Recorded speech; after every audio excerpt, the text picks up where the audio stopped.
Reporter ഇന്ന് പുറത്തുകൊണ്ടുവന്ന വാർത്തയിലേക്കാണ്. Reporter big breaking. അനധികൃത സ്വത്ത് സമ്പാദന കേസിൽ ADGP MR അജിത് കുമാർ അന്വേഷണ സംഘത്തിന് നൽകിയ മൊഴിപ്പകർപ്പ് റിപ്പോർട്ടറിന് മുഖ്യമന്ത്രിയുടെ ഓഫീസിൽ നിന്നുള്ള നിർദ്ദേശത്തെ തുടർന്ന് പരാതിക്കാരനായ PV അൻവറുമായി കൂടിക്കാഴ്ച നടത്തിയെന്ന് മൊഴിയിൽ പറയുന്നു. MR അജിത് കുമാറിനെ കണ്ടിരുന്നുവെന്ന് PV അൻവർ സ്ഥിരീകരിച്ചു. അജിത് കുമാറിനെ കണ്ടു എന്നതൊരു വസ്തുതയാണ്. വേണമെങ്കിൽ അനുനയ ചർച്ചയ്ക്ക് വേണ്ടിയാണ് വന്നിരുന്നതെന്ന് പറഞ്ഞാൽ ഇപ്പോൾ ഈ രാഷ്ട്രീയത്തിൽ അത് നന്നായിട്ട് കത്തുന്നതാണ്. യൂട്യൂബേഴ്സിനെതിരെ നിരവധിയായ പരാതികൾ കൊടുക്കുകയും ഈ ഹെയ്റ്റ് യൂട്യൂബേഴ്സിനെ നിയന്ത്രിക്കുന്നത് നമുക്കെല്ലാവർക്കും അറിയാം സാജൻ സക്രിയായിരുന്നു. ഇതിൻ്റെ അടിസ്ഥാനത്തിൽ അന്ന് വൈകുന്നേരമാണ് അജിത് കുമാർ എന്നെ വിളിക്കുന്നത്, നമുക്കൊന്ന് കാണണം.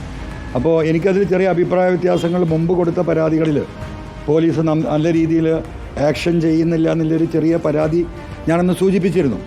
അപ്പോൾ അത് എന്നെ കൺവിൻസ് ചെയ്യാൻ വേണ്ടിയിട്ടാണ് അന്ന് വൈകുന്നേരത്തെ ഒരു മീറ്റിംഗ് വേണം എന്ന് പറയുകയും എൻ്റെ സുഹൃത്തിൻ്റെ വീട്ടിലേക്ക് അദ്ദേഹത്തോട് വരാൻ പറയുകയും വൈകുന്നേരം ഒരു 7:30 മണിക്ക് അദ്ദേഹം വന്ന് രാത്രി 8:30 മണി വരെ അവിടെ ഇരിക്കുകയും ഈ കാര്യങ്ങൾ വിശദീകരിക്കുകയും അതുകൊണ്ട് ഈ വകുപ്പ് ചേർത്തുകൊണ്ട് നിങ്ങൾ FIR ഇട്ട് അന്വേഷിക്കണം എന്ന് അദ്ദേഹത്തോട് പറയുകയാണ്.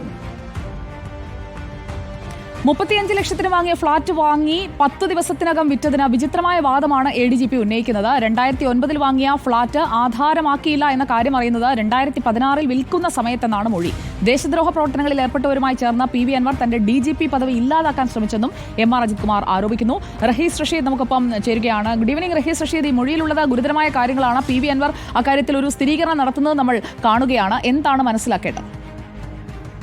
സുജയ, വിജിലൻസിന്റെ അന്വേഷണ ഉദ്യോഗസ്ഥനായ ഷിബു പാപ്പച്ചന് ADGP MR അജിത് കുമാർ നൽകിയ 11 പേജുള്ള മൊഴി വായിക്കുമ്പോൾ മനസ്സിലാകുന്ന പ്രധാനപ്പെട്ട കാര്യം അജിത് കുമാറിനെതിരെ ഉയർന്ന ഏറ്റവും പ്രധാനപ്പെട്ട ആരോപണത്തിൽ പോലും കൃത്യമായ മറുപടി അദ്ദേഹത്തിന് പറയാൻ കഴിഞ്ഞില്ല എന്നതാണ്.